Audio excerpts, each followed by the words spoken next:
C'è una proposta di legge per insegnare la lingua veneta nelle scuole e in programmi televisivi. Abbiamo chiesto ai padovani e anche ai non padovani se sono d'accordo e se c'è una loro parola veneta del cuore.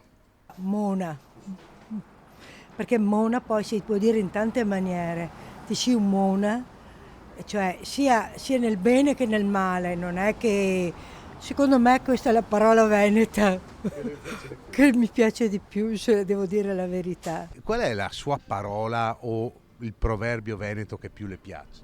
Tiriamo avanti, Perché? se non tiriamo avanti cosa che facciamo nella vita? In Veneto, guardi, io non saprei perché non lo parlo mai, quindi mi spiace.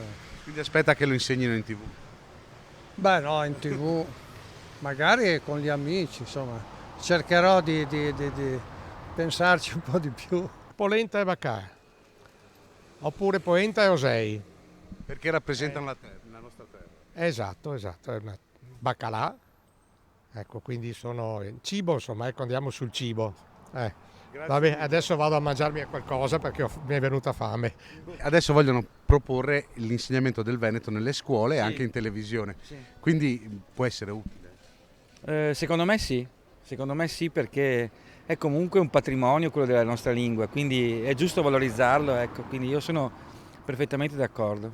Nella scuola mi sembra un po' troppo perché penso che la scuola tiene un valore nazionale, però diciamo l'idea in sé non è male per non perdere le tradizioni, però secondo me metterlo nella scuola è un po' un messaggio forte. Sono d'accordo, sarebbe una cosa interessante, soprattutto perché adesso i bambini parlano esclusivamente italiano ed è giusto anche che vengano, diciamo, istruiti anche sulla nostra lingua madre.